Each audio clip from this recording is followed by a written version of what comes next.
Halo teman-teman, kembali lagi dengan Mimin Tampan yang sukanya nonton film. Gimana kabar kalian hari ini? Semoga sehat selalu dan dimudahkan segala urusannya.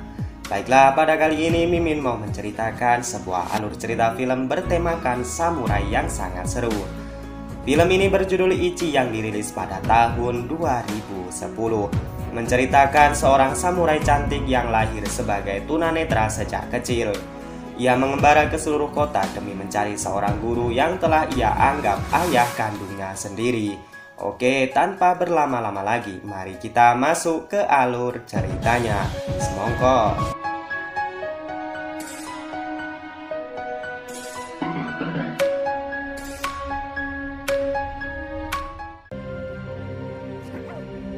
Film dimulai dengan memperlihatkan seorang wanita cantik yang sedang memainkan samisen, sejenis gitar yang memiliki 3 senar.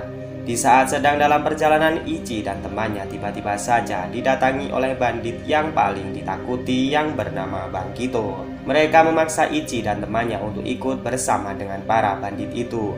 Ichi yang tidak mau mencoba mengangkat tongkatnya. Namun tiba-tiba dari arah depan muncul seorang samurai yang bernama Toma Fujihira.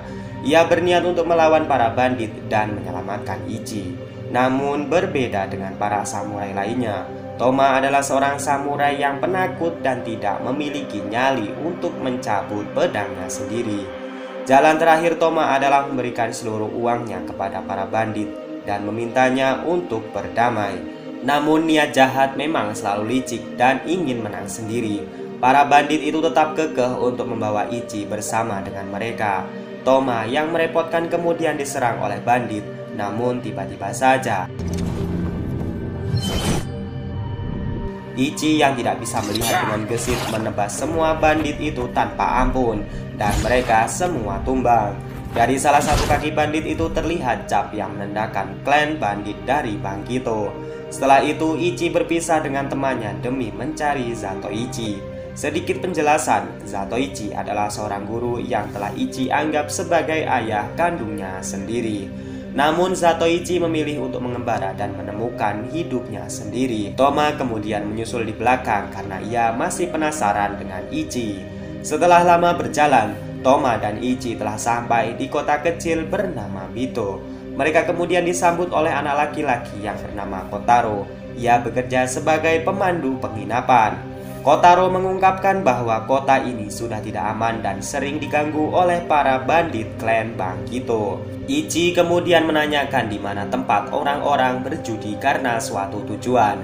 Setelah mereka sampai di sana, Toma kemudian ikut bermain judi, sedangkan Ichi hanya mendengarkan aktivitas mereka dari sebelah ruangan. Nampak para pemain judi itu terlihat cap badan yang sama seperti bandit yang dibunuh Ichi sebelumnya, yaitu cap klan bandit Bangkito. Toma yang tidak ahli dalam bermain judi terlihat kalah dan menyisakan uang terakhir untuk bermain sekali lagi. Dari seberang ruangan, Ichi kemudian memberitahu isi angka dadu hanya dengan mendengarkan kocokan dari sang bandar. Dan ternyata prediksi Ichi sangat tepat sekali. Dan hal yang sama kemudian terjadi di beberapa permainan. Di sini terlihat para pemain lainnya termasuk anggota klan Bangkito sedikit kesal. Toma yang sudah menganggap kemenangannya ini cukup kemudian pergi bersama dengan Ichi dan Kotaro. Namun di tengah perjalanan mereka dicegat oleh para bandit Bangkito karena merasa dicurangi oleh Toma sewaktu bermain judi tadi. Para bandit Bangkito kemudian mulai menyerang Toma, dan terlihat walaupun Toma yang tidak bisa mencabut pedangnya sendiri nampak gesit dalam menghindar serangan bandit Bangkito. Dan kemudian lagi-lagi Ichi beraksi dengan menebas semua bandit Bangkito seorang diri. Seorang anak ketua desa bernama Toragi kemudian menawari Toma untuk menjadi seorang pengawal pribadinya. Setelah Toma mengetahui upahnya yang sangat besar, akhirnya ia mau menjadi pengawal pribadi Toragi. Di dalam markas besar bandit Bangkito, seorang tangan kanan yang bernama Izo dan bosnya yang bernama Bangki menyadari bahwa dari bekas luka tebasan nampak bahwa samurai yang telah mereka lawan bukanlah samurai biasa, melainkan samurai yang memiliki jurus pedang samurai legendaris. Suatu hari Toma dan Ichi berselisih paham. Toma masih belum paham kenapa Ichi tidak mau bekerja dengan Toragi dan menolong para penduduk dari ancaman klan Bangkito. Dan karena Ichi hanya diam, Toma kemudian menantangnya dalam duel pedang. Namun agar lebih aman, pedang yang akan digunakan dalam duel ini adalah sebuah kayu. Di luar dugaan, ternyata Toma lah yang menang dan membuat tangan lembut Ichi sedikit memar. Di sini Toma kemudian bercerita bahwa ia sebenarnya adalah anak dari seniman pedang klan Okada. Namun suatu tragedi di mana saat ia berlatih pedang dan membuat pedangnya patah, serpihan pedang itu tak sengaja mengenai mata ibu kandungnya sendiri. Dan dari situlah Toma bersumpah tidak akan mencabut pedangnya lagi, karena ia merasa trauma dan bersalah menggunakan pedangnya sampai saat ini. Sementara itu Toragi yang merasa aman dengan kawalan Toma menggelar pertunjukan kabuki untuk menghibur para rakyatnya. Namun di tengah acara sekelompok klan Bangkito datang dan mengacaukan acara itu. Para rakyat merasa takut dan kemudian lari berhamburan. Toma juga tidak bisa berbuat apa-apa karena ia masih ragu mencabut pedangnya dan kemudian ia dipukul sampai pingsan. Toragi yang pada mulanya merasa aman karena dilindungi Toma malah harus melihat ayahnya sendiri yang meninggal dikarenakan ingin melindunginya. Sebelum meninggal, ayahnya mengatakan kepada Toragi untuk selalu melindungi kota dan penginapan Bito. Iso sebagai tangan kanan klan Bangkito berniat untuk membawa Toma ke ketua mereka. Namun tiba-tiba Ichi datang dan mengaku bahwa ialah yang telah membunuh klan Bangkito sebelumnya. Ichi kemudian meminta kepada Izo untuk dihadapkan ketua mereka yaitu Bangki. Para klan Bangkito kemudian meremehkan Ichi karena melihat ia adalah wanita yang buta. Namun saat mereka hendak menyerang, Ichi dengan brutal membantai semua klan Bangkito dan menyisakan Izo seorang diri.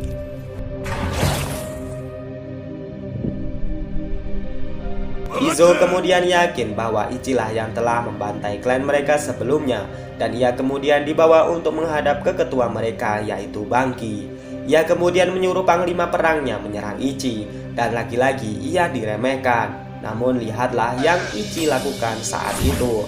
Akhirnya sekarang saatnya Ichi berduel dengan Bangki, pemimpin klan ahli samurai paling ditakuti. Bangki yang melihat Ichi adalah samurai dengan kemampuan mendengar meminta kepada semua anak buahnya diam dan tidak bersuara sedikit pun. Dan benar Bangki tidak sama dengan lawan Ichi sebelumnya. Ia juga mengatakan pernah melawan pria tua buta yang sama dengan kemampuan Ichi.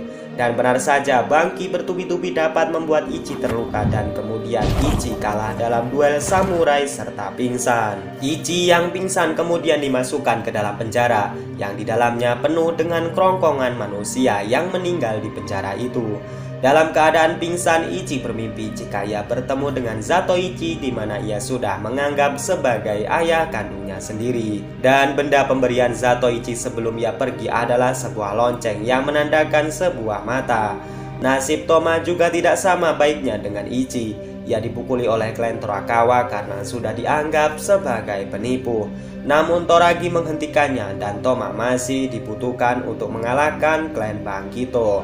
Toma kemudian menyusun rencana untuk membebaskan Ichi bersama dengan Kotaro dan ayahnya.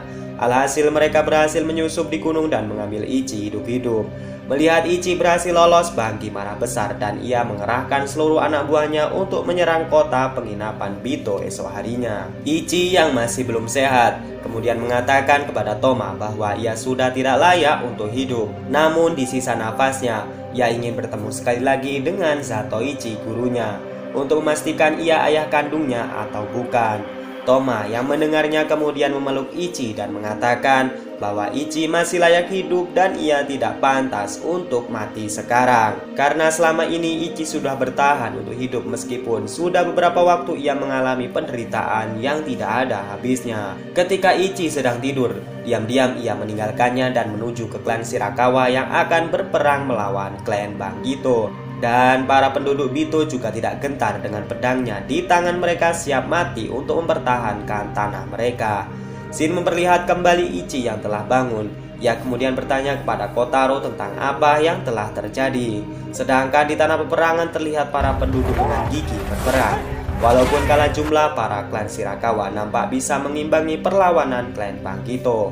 Toma yang masih ragu mencabut pedangnya terlihat gugup dan ragu-ragu untuk melawan klan Bangkito. Sedangkan Toragi yang terluka masih mampu mengatasi serangan Izo. dan malah mampu membunuhnya untuk membalaskan dendam ayahnya yang telah meninggal. Terlihat kedua klan banyak korban percatuhan dan menyisakan beberapa orang saja. Untuk menentukan siapa pemenangnya, Bangki kemudian menantang duel 1 lawan 1. Toragi sebagai pemimpin Shirakawa hendak maju melawan Bangki. Namun Toma kemudian mencegah dan ia bersedia mati demi Shirakawa. Bangki kemudian meminta Toma untuk mengembalikan Ichi kepadanya. Namun jelas saja Toma menolaknya. Dan demi melindungi Ichi, Toma kemudian mengeluarkan pedangnya untuk pertama kali dan mengatasi trauma yang dialami selama ini. Di lain sisi, Ichi yang masih terluka parah kemudian bertekad secepatnya menuju kota Bito. Kotaro yang di belakangnya merasa sedih karena Ichi yang tidak memperdulikan kondisinya sendiri. Kemudian terlihat Bangki dan Toma sedang berduel dengan sangat hati-hati.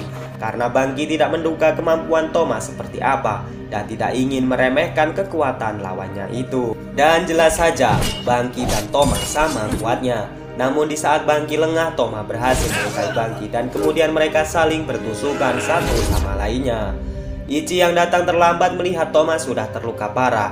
Di dalam pelukannya, Toma kemudian mengatakan kepada Ichi agar selalu hidup dan tidak putus asa dengan harapannya.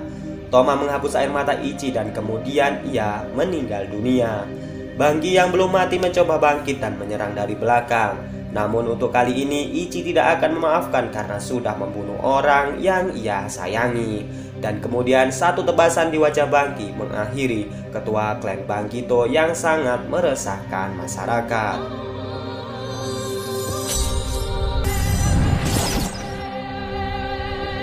Klan Bangkito yang tersisa merasa ketakutan kemudian melarikan diri. Toragi kemudian membangun kotanya kembali demi pesan ayahnya untuk melindungi semua penduduk desa. Dan kemudian ia juga meneruskan kembali sebagai ketua klan Shirakawa.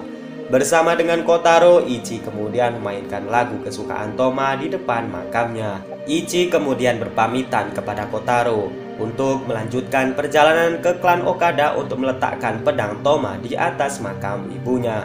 Sebelum pergi, Ichi mengucapkan terima kasih kepada Kotaro yang menjadi cahaya penuntun bagi dirinya. Dan ia kemudian memberikan lonceng tanda mata dan mengatakan ia akan baik-baik saja. Ichi kemudian pergi dan berpisah dengan Kotaro. Dan kemudian film pun selesai. Sebuah ending yang sangat berkaca-kaca. Film yang mengajarkan tentang kehidupan dan selalu berusaha untuk yang terbaik. Rasa putus asa yang diwakili Ichi dan ragu-ragu yang diwakili oleh Toma nyatanya tidak memberikan hal yang lebih baik. Justru itu membuat diri kita semakin lemah dan mudah menyerah. Kisah Ichi yang begitu kelam dalam film ini, di mana ia bertahan hidup demi mencari gurunya yang telah ia anggap sebagai ayahnya sendiri. Dan ia akan terus berjuang entah sampai kapan itu berakhir. Terima kasih yang sudah menonton film ini. Semoga kalian suka, dukung terus A4 Movie. Saya Najwa, wassalamualaikum warahmatullahi wabarakatuh.